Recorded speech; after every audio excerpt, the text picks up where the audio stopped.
Bonjour à tous, sujet du jour, l'anavar. Suite à de très nombreuses requêtes, aujourd'hui on va parler de l'anavar dont le nom générique est oxandrolone.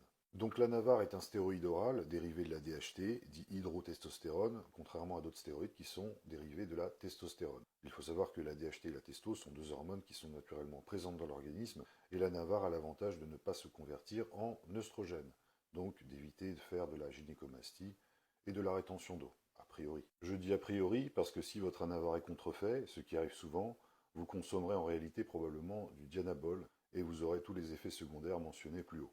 Fait amusant, l'hormone oxandrolone a été créée pour la première fois au début des années 60 sous le nom commercial d'Anavar par la firme GDC Co. Et depuis cette époque, tout le monde se réfère à cette molécule en disant Anavar, alors qu'en réalité c'est le nom d'une marque, pas du produit lui-même.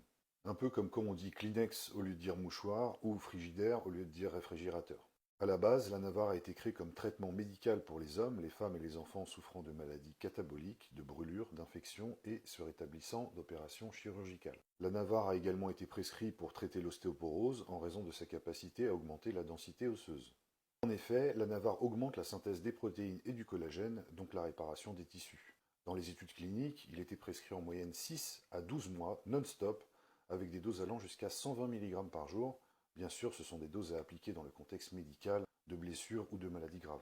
Par usage détourné dans le domaine sportif, l'anavar est particulièrement attractif pour les hommes et les femmes en raison de son incapacité quasi totale à être androgénique, c'est-à-dire à générer des caractéristiques masculines. Son ratio anabolique-androgénique est d'ailleurs de 10 pour 1, ce qui veut dire qu'il a des propriétés favorisant la prise de muscle sans pour autant induire trop d'effets indésirables.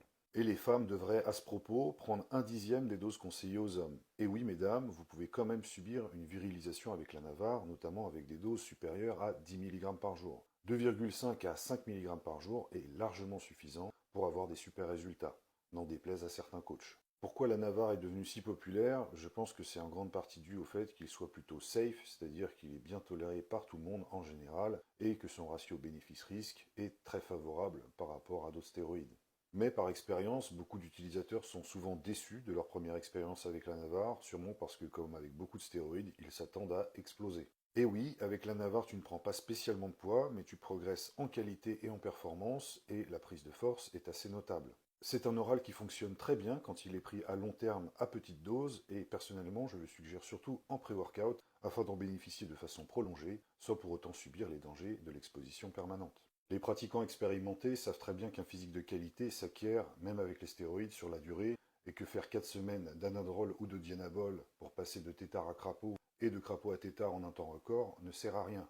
Le corps aime l'équilibre et la durabilité. Ce qui s'acquiert vite se perd aussi vite. Autre avantage de l'anavar, il a la capacité à réduire la graisse viscérale, mais aussi la globuline liant la thyroxine, permettant une meilleure production de T3, donc une amélioration de votre taux métabolique, c'est-à-dire la vitesse à laquelle votre métabolisme dépense l'énergie. Comme je l'ai déjà dit, l'anavar permet d'augmenter la synthèse de collagène, de protéines, mais aussi de phosphocréatine, ce qui est un atout indéniable en période de sèche, parce que quand on est en déficit calorique, on a du mal à conserver une santé articulaire et une certaine force musculaire. Par contre, même si l'anavar est un stéroïde oral relativement doux, il reste hépatotoxique, et donc il faut l'utiliser en combinaison avec du TODCA et ou de l'énacétylcystéine pour préserver l'intégrité de votre foie.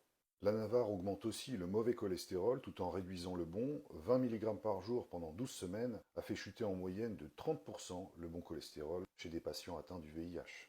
Et bien sûr, après l'utilisation de l'anavar, vous aurez sûrement besoin d'une relance ou PCT afin de réveiller votre axe HPTA ou axe gonadotrope qui régule la production d'hormones de votre organisme. Dans l'étude citée précédemment sur le cholestérol, ils ont également mesuré l'impact de l'anavar sur la testostérone naturelle et après 12 semaines, le groupe prenant en moyenne entre 20 et 40 mg d'anavar par jour a vu sa testostérone chuter de 45%, tandis que le groupe prenant 80 mg par jour a vu sa testostérone se réduire en moyenne de 66%. Et on n'en parle pas assez, mais les femmes, elles aussi, devraient faire une relance hormonale après l'utilisation de l'anavar, notamment avec du Nolvadex, parce que même si elles ont beaucoup moins de testostérone que les hommes, elles en ont quand même besoin pour leur bien-être, leur libido et surtout pour conserver leur gain musculaire. Petit rappel au passage, les hommes produisent de la testostérone via leurs testicules et les femmes via leurs ovaires.